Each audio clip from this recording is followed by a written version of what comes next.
¿Cómo están? Muy buenas tardes, estimados estudiantes. Reciban un cordial saludo de quienes formamos parte de la Universidad Técnica del Norte, modalidad en línea. Qué gusto estar nuevamente con ustedes. Mi nombre es José Arias y hoy vamos a compartir una nueva unidad de la materia Cultura y Sociedad, ¿no? ¿Sí? La unidad 2 específicamente, en la cual vamos a hablar un poco de historia universal. ¿Sí? Vamos a empezar con las diapositivas. Ojo, usted puede tomar apuntes a todo lo que estoy diciendo porque va a haber algunas cosas de las que yo haga referencia van a ser tomadas en cuenta en la evaluación. ¿Sí? Primeramente vamos a hablar sobre la agenda que vamos a ver el día de hoy. Vamos a ver dos temas muy importantes, en este caso dos temas grandes. ¿Sí? El primer tema es las civilizaciones prehispánicas y el segundo es la revolución industrial. Dentro de las civilizaciones prehispánicas vamos a ver lo que es el Imperio Inca, la organización política de este Imperio Inca y la organización social. Y en el segundo tema que vamos a ver el día de hoy de la revolución industrial, vamos a ver la primera revolución industrial, seguido de la segunda revolución industrial, y vamos a culminar con el maquinismo y el capital. ¿Sí? Entonces les invito a que estén muy atentos a lo que se va a hablar el día de hoy, porque vamos a ver muchas cosas muy interesantes, y si usted ya leyó la documentación, usted va a poder un poco ampliar su pensamiento acerca de estos grandes temas, ¿no? Tal vez despejaremos unas dudas y no se olvide de comentarnos en dudas e inquietudes, cualquier pregunta que usted tenga. Las indicaciones generales, no olvide silenciar su micrófono y vuelvo a repetir, a reiterar, que si usted tiene una pregunta, no se olvide en preguntas en el foro, dudas e inquietudes. ¿Sí?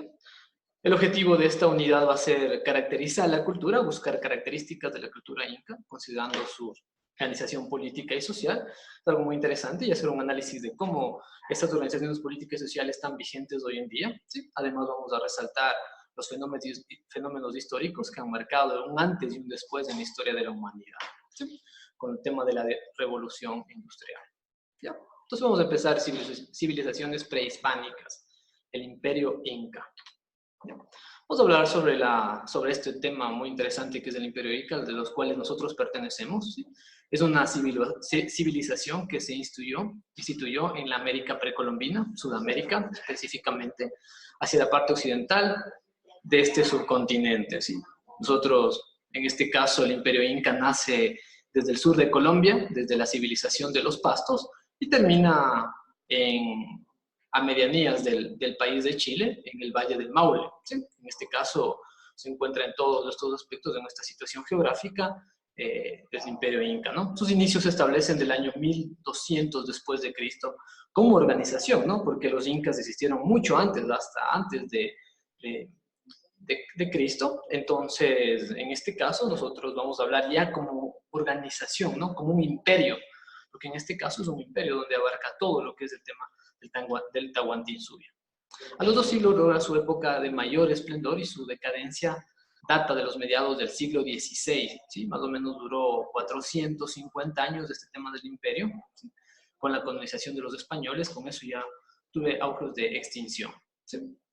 La extensión territorial es cerca de 2 millones de kilómetros cuadrados. Usted puede ver en la gráfica todo lo que abarca este imperio inca, ¿no? Un poco el sur de Colombia, todo Ecuador o la cordillera central y costa de Ecuador, toda la cordillera pacífica de Perú, prácticamente todo el país de Bolivia, Chile y terminando por Argentina con las provincias de Salta y Jujuy. ¿Sí? Todo eso está reunido lo que es el Imperio Inca. ¿Ya? Dentro de este Imperio Inca existía su capital, y su capital era el Cusco, donde estaba el centro. ¿Sí? El centro de todo este Imperio Inca era el Cusco. Dentro del Cusco había la ciudad sagrada de Machu Picchu, ¿sí? Que después ya vamos a hablar un poco más de Machu Picchu. Residían los incas con su familia y desde ahí ejercían el poder.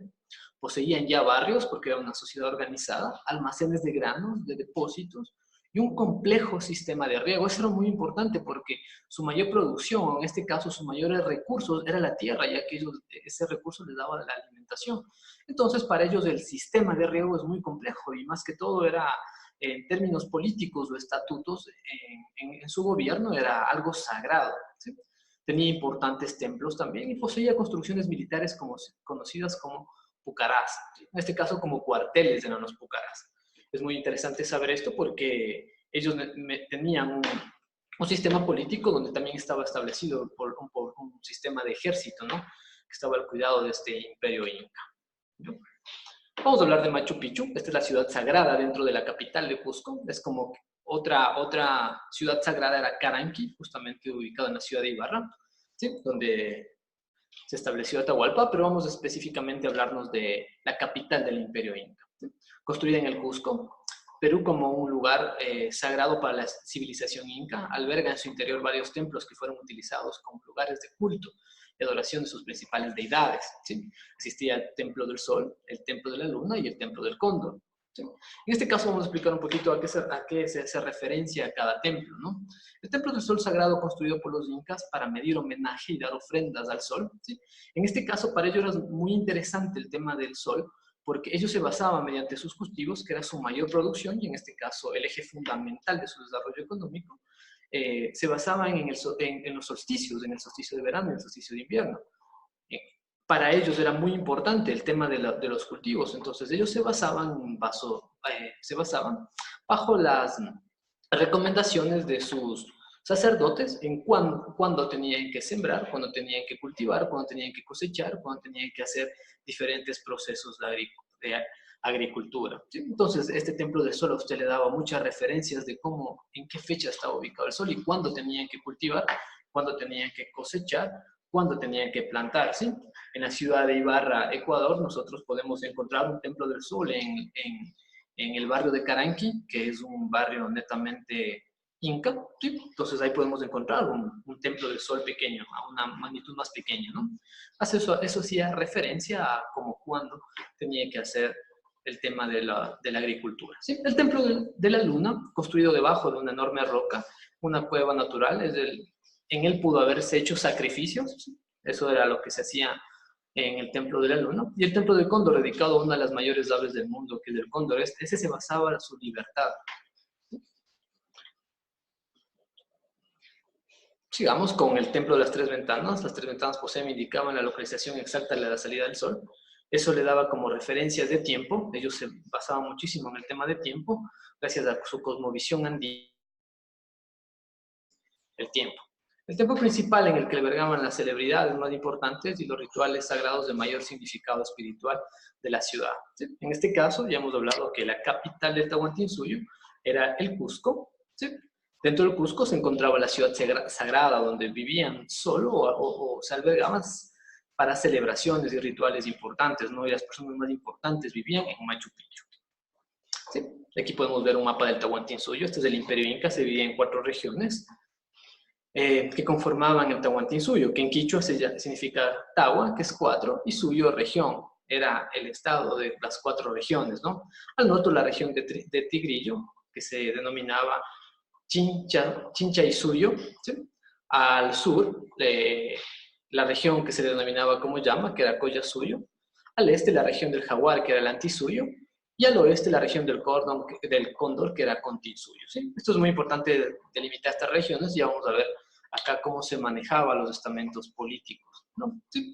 Su forma de gobierno, este de aquí era una forma de gobierno de monarquía y absolutista. Vamos a ver más adelante lo que es la monarquía. En este caso, la monarquía era cuando una familia era dueña del poder absoluto de una región, y en este caso, para suceder al trono o al poder, pasaba a su heredero más próximo, ¿no? Entonces, este se manejaba igualmente, como hoy ocurre los reyes de España, exclusivamente. En los incas también se manejaba así. Existía el poder absoluto que concentraba en las manos del inca. Él era la máxima autoridad y se obtenía por herencia el titulado de rey en este caso, ¿sí? Y él era dueño de todas las tierras del imperio, de lo que había y de lo que había en ellas. Eso se basaba esta civilización inca, ¿no? Y sobre todo el reinado del imperio inca. ¿Sí? La organización política del Tahuantinsuyo, los incas eran la máxima autoridad imperial, ¿sí? Gobernaron para su pueblo, aplicaban los principios de reciprocidad y redistribución. Eso era muy importante porque ellos tenían un legado y unas políticas internas en los cuales tenían muchísimo el sistema ecológico. Para ellos era muy esencial el tema de la ecología, el cuidado del agua, el cuidado de los animales, el cuidado de las especies, el cuidado de la tierra, porque de eso generaban recursos, que era la alimentación. En aquel entonces, si usted se pone una forma de organización ahora, a lo que eran ellos no poseían riquezas, no trataban de poseer bienes, ¿no es cierto? Ellos simplemente vivían y consumían lo que ellos mismos construían, ¿sí? Los bienes tributados por el pueblo eran almacenados y comunicados por el Inca, se redistribuían entre las comunidades que habían tenido malas cosechas, algún fenómeno natural que hubiese perturbado a la producción, ¿sí? Vamos con la organización política del Tahuantinsuyo, ¿sí? El Auqui era el príncipe heredero, escogido según sus dotes de entre los hijos del Inca, ¿sí? En este caso, él era el sucesor al rey. Luego venía el Consejo Imperial, un organismo asesor conformado por jefes de cada uno de sus estamentos, que aconsejaban al monarca de cómo sería la administración, que fuese ágil y efectiva. Existía el Apunchi o Capagapo, que eran los gobernadores regionales para cumplir las normas que regulaban el comportamiento social de las regiones, ¿no? Sí. Hay unas cosas que estoy comentando que no están en los apuntes, entonces si usted apunta, mucho mejor, porque puede que se pueda tomar de lo que estamos justamente dialogando en la evaluación, se encuentra en la evaluación. ¿Sí? Sigamos, ¿no? Organización política del Tahuantinsuyo. Vamos con el Tucuy y Ricuy. Eran funcionarios del Estado, iban de incógnito por las regiones para comparar si se ejercían las leyes del Inca, cobraban tributos y ejercían justicia. Visitaban las obras públicas también, eso era muy interesante, ¿no?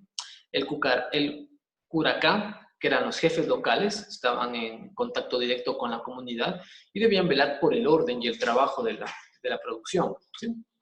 Entonces aquí podemos ver una pirámide en el cual nosotros podemos dividir en este caso la sociedad incaica, ¿no? De la clase dominante y la clase dominada. Ahí también había esa segregación de clases, pero no como hoy, porque ahí no se generaba recursos. Por ejemplo, en aquel entonces el oro era un bien preciado solo para los reyes, no era para las demás personas. Entonces no había esta transferencia de bienes en el cual existe un consumismo, ¿no? Entonces vamos a hablar de la clase dominante y la clase dominada. Vamos a empezar por la dominada, ¿sí? Vamos a empezar primero con los piñas, vamos por el último en el eslabón. Los piñas eran los prisioneros de guerra, ¿sí? En este caso esos eran personas que capturaban a los soldados. Las yanaconas eran los servidores perpetuos del Inca, aquí se encontraban los soldados de bajo rango, ¿sí? Los mitimaes eran los colonizadores o migrantes obligados, en este caso eran las personas de otras tribus que venían al imperio Inca, ¿sí? Los hatun runas, que eran ciudadanos comunes, eso era la ciudadanía en común. Luego empieza la clase dominante y empezamos con la nobleza local, los curacás, ¿sí? Como vimos anteriormente, los curacás eran las personas que gobernaban ciertos estamentos, ¿sí? Existía la nobleza de privilegio, los ascendidos a nobles, en este caso estaban los militares de alto rango, la nobleza de sangre, que eran los familiares y parientes del Inca, y la realeza, en este caso el Inca Coya, ¿sí? Entonces, nosotros podemos rescatar hoy en día de lo que sucede en el Imperio Inca. Por ejemplo, como habíamos hablado anteriormente, para ellos el sistema de riego era algo tan importante y tan fundamental. El agua era el bien más preciado. Para ellos era mucho más que el oro, debido a que gracias al agua ellos podían cosechar y tener su bien preciado, que era la alimentación. Entonces, para ellos era un estamento, una política ecológica muy marcada, en el cual si alguien incumplía con esa política, simplemente era un prisionero, ¿sí? Aspectos que destacar en esta civilización prehispánica.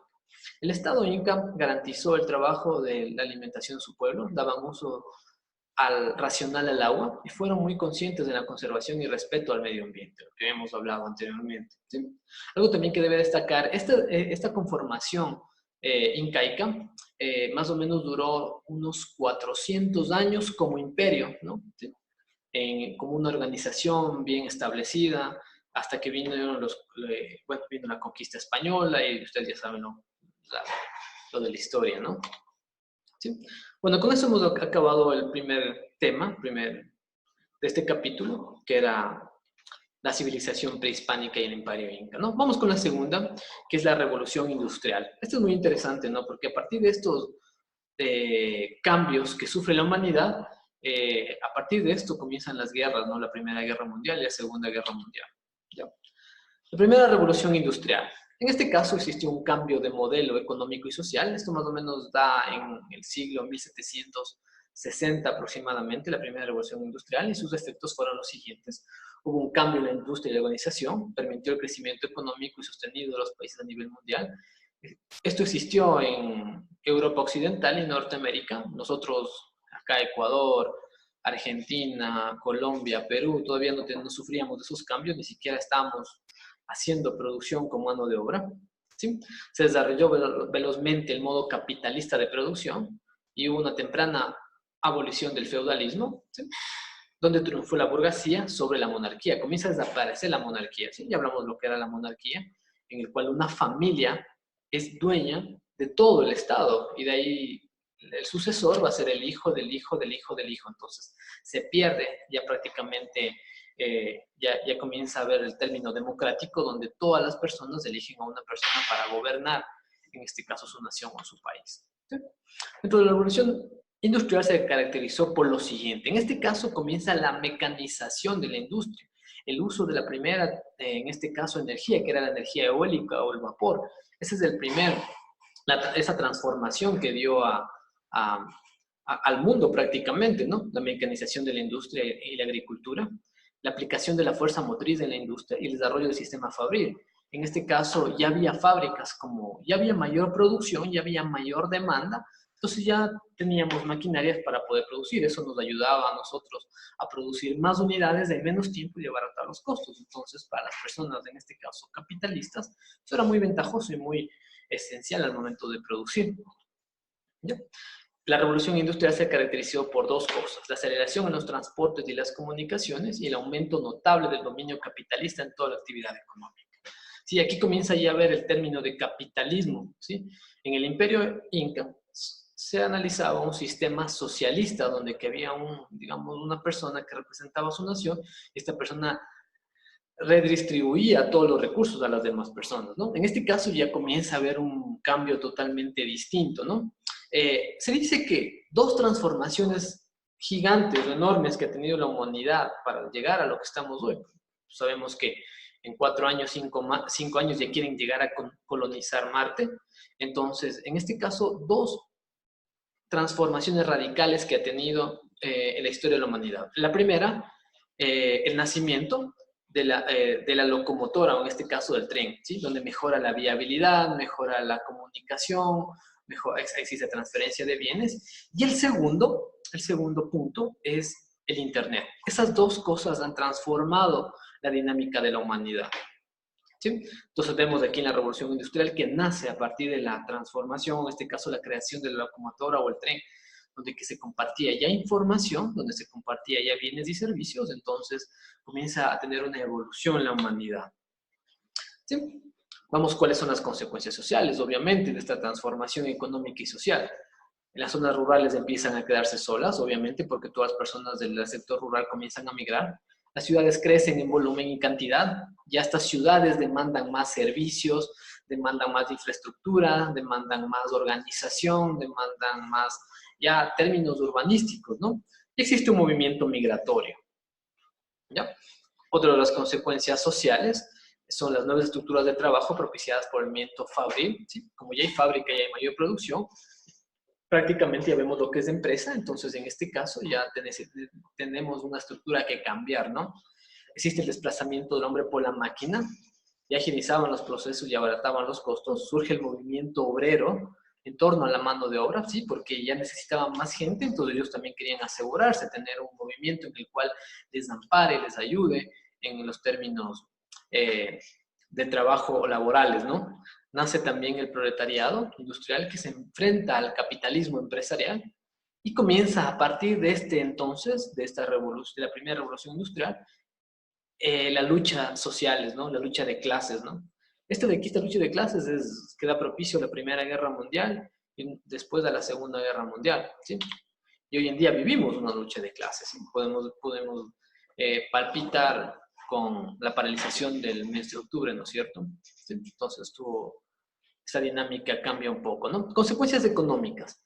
La revolución produce un concepto de desarrollo económico sostenible, ¿sí? Naciones más ricas a largo plazo porque están produciendo. Y este efecto produce disminución de costos de producción, de transporte. Aparecen conceptos como capitalismo libre, libre mercado, libre empresa. Se fortalece la propiedad privada. Las bolsas se favorecieron, los bancos crecieron y todo que existía o que conllevaba riqueza o en este caso capital, ¿sí? Todos esos sectores comenzaron a crecer. Después de eso viene la segunda revolución industrial. La primera revolución industrial simplemente viene con unos cambios o desplazamientos de la agricultura o cuando la agricultura comienza a ser más tecnificada, ¿no? Ahora vamos con la segunda revolución industrial. Vamos a ver qué sucede. ¿Cuándo pasa esto de aquí? Comienzos de la segunda revolución industrial. Este de aquí comienza con una serie de inventos que se comienzan a suceder, ocasionar en 1850 y 1870, donde aquí ya existe, por ejemplo, la luz, ¿sí? Cosa que no existía antes. En esta segunda revolución industrial aparece la Primera Guerra Mundial, de 1914 y 1918. A partir de esta serie de clase de factores, los países quieren más riqueza, necesitan más bienes, necesitan producir más productos, entonces comienza esta serie de discusiones, ¿no? Sí, comienzos de la segunda revolución industrial. La segunda revolución industrial fue un fortalecimiento y perfeccionamiento de tecnologías de la primera revolución industrial. Implica una serie de desarrollos dentro de la industria, como la química, la de petróleo específicamente, la de eléctrica y la de acero, ¿sí? Cosas que comienzan ya a ser más innovadoras. En este caso, ya comienza a ver la industria, ya no solo el mecanismo de transporte, ya no solo es a vapor, sino es de petróleo, es más rápido, mucho más eficiente. Entonces comienza a tener estas transformaciones. Y algunos procesos esenciales durante este periodo. Por ejemplo, aparece el vehículo a gasolina, ¿sí? Aparece el telégrafo de Alexander Graham Bell y la transmisión de ondas electromagnéticas a través de un éter. Este de acá se basa muchísimo para la transferencia de electricidad, para la radiodifusión, para las telecomunicaciones.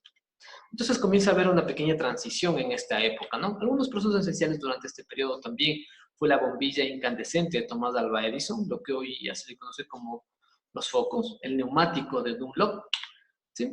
Estos de acá comienzan a hacer una serie de cambios a nivel social, a nivel económico, que comienzan a tener una serie de transformaciones a nivel de todas las naciones, o en este caso a nivel global. Algunos procesos esenciales durante este periodo. La introducción de los buques de acero movidos a vapor, ¿sí? Podían transportar más mercancías a países mucho más lejanos. Desarrollo del avión y la locomotora a vapor, ¿sí? Luego que pasó la locomotora a energía fósil. También existe la producción en masa de bienes de consumo y en el enlatado de alimentos, la refrigeración mecánica y técnicas de preservación. Hay una serie de dinámicas que comienzan a transformar. La expansión también de la producción agrícola con la invención de la maquinaria agrícola y el desarrollo de la química en el suelo, entre otros. ¿Sí? Además, otras características esenciales es la invención de la electricidad, la aparición de los derivados del petróleo, la automatización de las máquinas en las industrias, la formación de los centros de aprendizaje industriales, nuevas formas de organización industrial, el acero constituye como hierro y hasta en cierto punto las naciones ya toman otra medida en términos educativos, que ya se basan en otras cosas más esenciales. Las consecuencias sociales, existen los capitalistas y los obreros, ¿qué decía el capitalista? Que él se enriquecía de su propio dinero, mientras que los obreros no se enriquecían por el trabajo, que ellos hacían todo, lo que el capitalista solo ponía dinero. Entonces ya comienza a haber esta lucha de clases sociales, se mantiene un constante enfrentamiento por la búsqueda de reivindicaciones sociales. Las dos doctrinas buscan dar soluciones a los problemas sociales, se agudizan el problema entre obreros y organizaciones de trabajadores, ¿sí? Comienza a tener este pequeño desfase. Además, también las consecuencias económicas es que con la producción se reducen costos, obviamente, existe un incremento de ganancias, ya comienza la acumulación de capital, comienzan los capitales a cuidarse más en manera de compañías y sociedades, y las fábricas capitalistas crecieron en tamaño y eficiencia, llevando a la aparición de la manufactura la desaparición de la manufactura y la artesanía, ¿no? ¿Sí? Porque ahora ya se producía a mayor escala, era mucho más interesante, teníamos más réditos económicos. Las consecuencias políticas, consolidación política de la burguesía, el Estado fomenta la industrialización, ¿sí? Las consecuencias de modo de vida, la mujer se incorpora al trabajo, esto ya comienza como en aquel entonces unos términos de rebeldía, el abaratamiento de los productos, que hoy en día ya es un derecho, aumento de la población urbana, obviamente, ¿sí? Y vamos con el último tema, que es la revolución industrial, el maquinismo y el capital, ¿sí? Vamos con la propagación del maquinismo y el capital industrial. El maquinismo comienza a mediados del siglo XIX, ¿sí? En este periodo se produce la transformación de métodos de producción, comunicación y transporte. El inicio en este periodo, la relación entre el desarrollo del motor a vapor, esa es la trascendencia, ¿sí? Lo importante de su invención es el motor de explosión o de combustión, es una evolución del motor a vapor, porque esto es muy interesante. A partir de esto, de la producción o la elaboración del motor a vapor y la transformación a un motor en combustión, hoy en día todo prácticamente se basa en energías no renovables, ¿no? Sí, sirvió de reemplazo al motor de vapor. Con él se inicia el periodo de motores movidos por energías derivadas del petróleo, en este caso el diésel. ¿Sí? Lo importante de su invención fue la obra de Thomas Alva Edison y el primer paso para ello fue la creación de la lámpara incandescente. Sin embargo, lo que definitivamente se usó fue el alumbrado público. ¿Sí? Es un aporte muy significativo a la evolución de la humanidad. ¿Sí? Además, el telégrafo eléctrico permitió la comunicación inmediata y la distancia a través del alfabeto especial universal, el cual se basa en puntos y rayas hacia la presentación de las letras que deseaba usar. ¿Sí? Vamos aquí los telégrafos con hilos, el invento de Guillermo Marconi, y ondas eléctricas de la atmósfera que da la aparición de la televisión. ¿Sí? Entonces, a partir de eso también tenemos la luminaria en este caso, que se puede combinar una célula fotoeléctrica para lograr el funcionamiento del cine sonoro, que es el cinemágrafo. ¿Sí? La importancia de su invención, también el aeroplano comienza a aparecer en 1919 y algo muy interesante a la finalización de la invención de estos productos, nace la Segunda Guerra Mundial. Y a partir de la Segunda Guerra Mundial existe una transformación radical en todo lo que son estos productos, estos servicios, ya con otra ideología, ¿no? Se supone que el Internet nace de la Segunda Guerra Mundial con unas pequeñas investigaciones y se hace latente en la Guerra del Golfo Pérsico, que fue en 1990 y que hoy sale otra vez a la luz con el tema que está sucediendo entre Estados Unidos y Irán. ¿Sí? Entonces, imagínense todo lo que hizo esas transformaciones del ser humano. Con eso hemos finalizado, hemos aclarado un poco de algunas cosas sobre estos temas interesantes, ¿sí? El tema de los incas y el tema de las revoluciones industriales. Espero que les haya ayudado en algo a aclarar un poco sus ideas, sus inquietudes que tenían con el material que se les ha dado. No se olvide siempre los lineamientos generales, aquí tenemos los foros, no se olvide siempre de analizar la cartelera en línea, ¿sí? La cafetería virtual, visítenos ahí, se tomará en cuenta todo lo que usted nos recomiende o consejos que podamos dar. Y no se olvide, si tiene alguna inquietud, alguna pregunta, algo que usted desea despejar, no se olvide en el trabajo colaborativo, en dudas y inquietudes. ¿Sí? Estamos siempre gustosos en atenderles. Nosotros somos la educación en línea, una educación de calidad, y eso no se olvide nunca. De usted depende la calidad de la educación. ¿Sí? Usted tiene que leer, darse su tiempo, ser organizado para que usted lleve de mejor manera este proceso. Usted no está solo, nosotros somos los guías, pero quien hace todo el trabajo realmente es usted. ¿Sí? Ponga de parte, no es nada fácil, entonces estamos siempre prestos a ayudarles y a despejar sus inquietudes. Muchísimas gracias, que tengan una excelente tarde, muy amables.